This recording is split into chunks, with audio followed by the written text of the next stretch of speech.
Hello guys, welcome back to my channel. Well, the recent India vs Pakistan match was one of the most awaited matches of this World Cup. The match had mass appeal and over billions of viewership. Hotstar alone had around 12.5 million people online that day.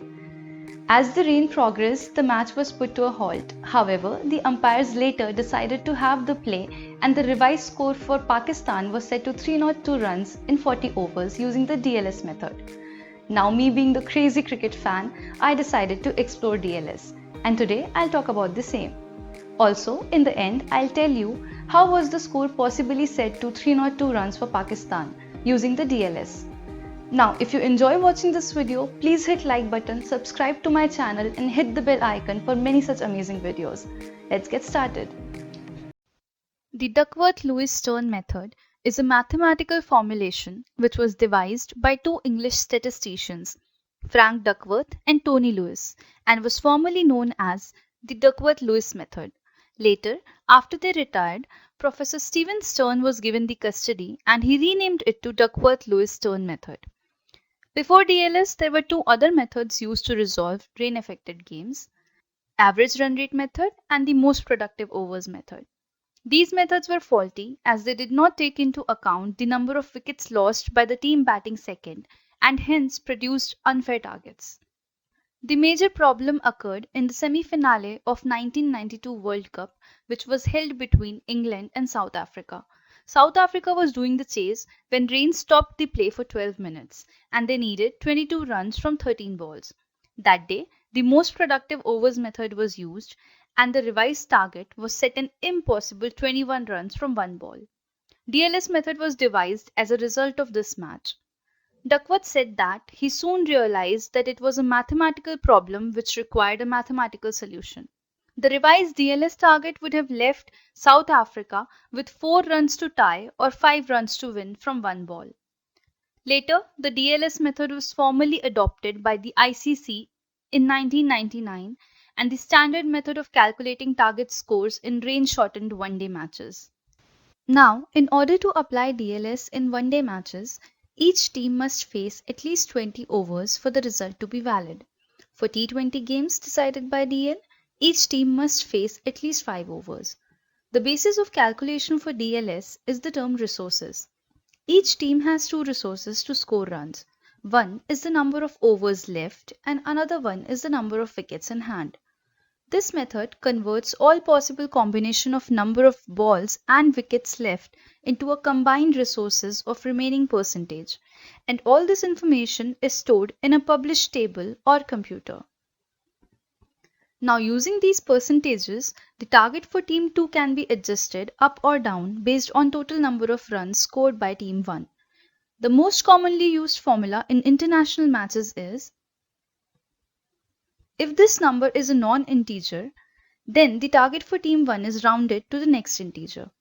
If it is a 50-over match and team 1 has completed its inning uninterrupted, then they had 100% resources available to them. In that case, the formula further simplifies. For example, if a rain delay means that team 2 has only 80% of resources available, that is, combination of overs left and wickets in hand, and team 1 had scored 260 with 100% resources available, then the target for team 2 would be 208 to win and 207 to tie. The actual resource values used in the international matches are not publicly available, so a computer which has the software loaded must be used. We can, however, refer to this published table of resource remaining percentages for all combinations of wicket lost and whole overs left for better understanding.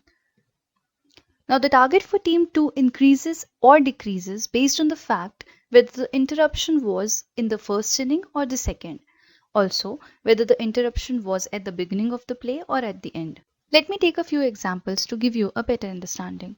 In the 4th India-England ODI in 2008 series, the first inning was interrupted by rain on 2 occasions, resulting in the match being reduced to 22 overs each. India made 166 for 4. England's target was set by the DLS method at 198 from 22 overs. As England knew they had only 22 overs match, the expectation is that they will be able to score more runs from those overs than India.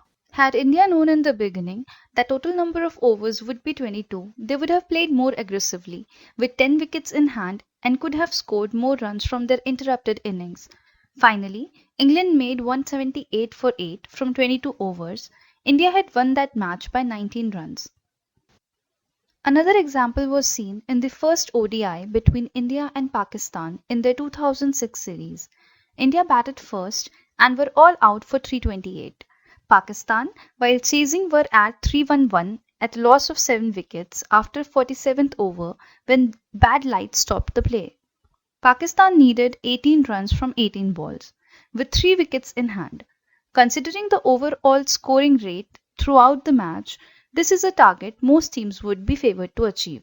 And indeed, application of the DLS method resulted in a retrospective target score of 305 at the end of 47th over. With this result, Pakistan was declared winner by 7 runs. Though DLS method is widely popular, most accurate and is accepted by ICC, there is still a lot of criticism around it. It has been criticized on the grounds that wickets are a much more heavily weighed resource than overs. The most common criticism is from cricket fans and journalists, as the DLS method is extremely complex and can be misunderstood. The fact that the resources data is fed into computer, which comprises of results from past hundreds of matches and teams' performances, it makes it impossible for any person in general to predict the score or even understand the score set by umpire using DLS.